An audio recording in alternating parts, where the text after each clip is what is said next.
In high school, I entered a class called ISM, which stood for Independent Study Mentorship. The premise of the class was basically you could choose any field you wanted and study it for a year. At the end of that year, you'd have to create a project and show it to the public and your peers.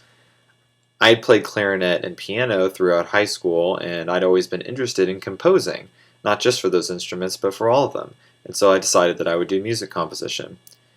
Well, I took on a pretty big task when I decided that I wanted to write something for a full band.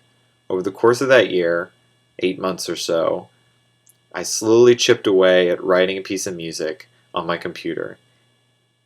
By the time I was about a couple months away from needing to present, I went to my band and I found about 25 people who liked me enough to volunteer.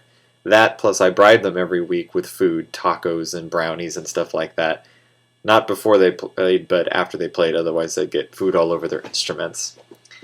Anyway, by the time concert night came, we were all dressed up and we went to the auditorium of my high school, and I got up to announce my piece and saw out there in the crowd all these friends and my family and even my French teacher and people I didn't think would come at all that I had mentioned the event to but had no expectation of them arriving. It made me feel wonderful inside. And then I turned around and looked at all of my friends and bands, some of whom I'd known for way more than just high school, and I raised my hands with my baton that I just bought and cued Betty to start her clarinet solo at the beginning of the song.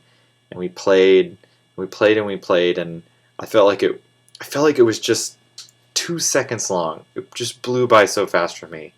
And my hands were aching and my arms were hurting from gesturing and conducting my piece. And I remember when I cut off, I wasn't even sure if people were applauding behind me. I had to, sort of turn around and take a bow and realize that people were indeed putting their hands together to make noise to tell me that I did a good job. And I turned back to the band and said, "Thank you so much, everyone." And I hurried out after the curtains closed, and I kind of ran back to the band hall and found a bench and sat down on that, and I almost broke into tears because I was just so overcome with emotion.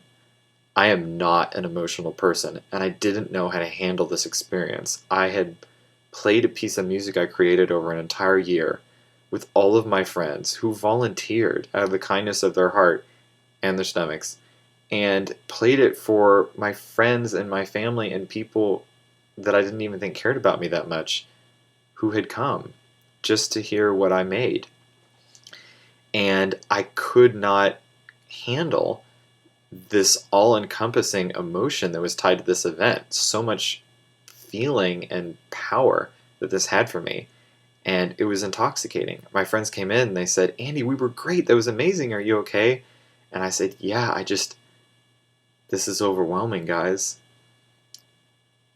And after that night, I was addicted to, feeling like I contributed to the world.